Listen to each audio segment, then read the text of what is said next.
Hi welcome back to my YouTube channel. আমার YouTube চ্যানেলে তোমাদের সবাইকে স্বাগতম জানাই।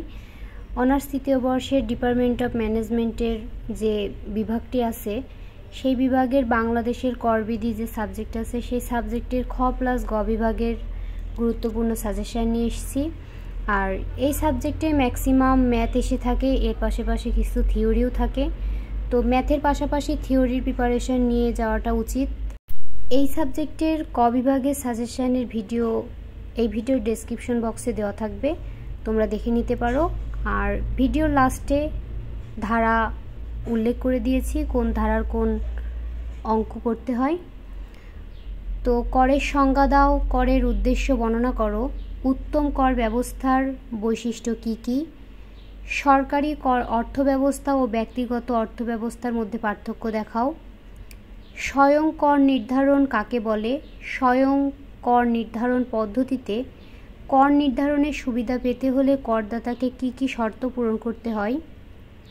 6 নম্বরে আছে কর ঘাত ও করপাত বলতে কী বোঝায়, কর সঞ্চালনের চাহিদা ও যোগান তত্ত্ব বর্ণনা করো, প্রত্যক্ষ ও পরোক্ষ করের মধ্যে পার্থক্য দেখাও, কোম্পানির কর ব্যবস্থা কী, কোম্পানির আয়ের ওপর কর হার বর্ণনা করো, আয়কর কর্তৃপক্ষ কারা।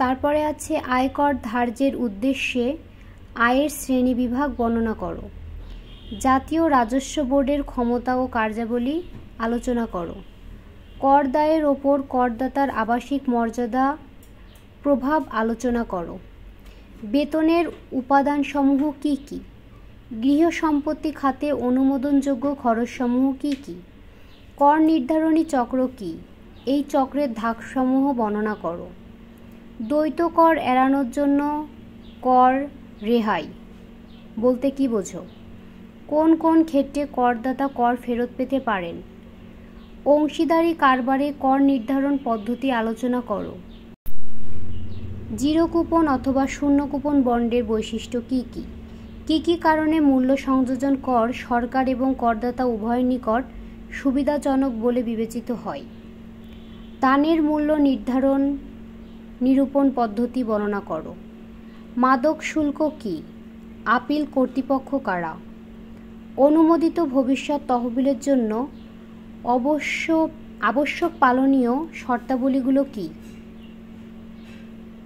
26 নম্বরে আছে নিষিদ্ধ পণ্য কী, কতে দেওয়া আছে। আর খতে আছে বাংলাদেশের একটি নিষিদ্ধ পণ্যের তালিকার বিবরণ দাও। এটা 4 মার্ক থাকতে পারে, নিচেরটা 6 মার্ক, টোটাল 10 মার্ক। আর এর নিচেই আমি কোন ধারার কোন অঙ্ক করতে হবে সেটা লিখে দিয়েছি, কারণ ধারা ভুল হলে অঙ্ক কিন্তু কেটে দেয়। তো এখানে ধারা উল্লেখ করা আছে বেতন খাতে ও একক ব্যক্তির কর নির্ধারণের ধারা হচ্ছে 21, ধারাগুলো মুখস্থ করে গেলে ভালো হবে।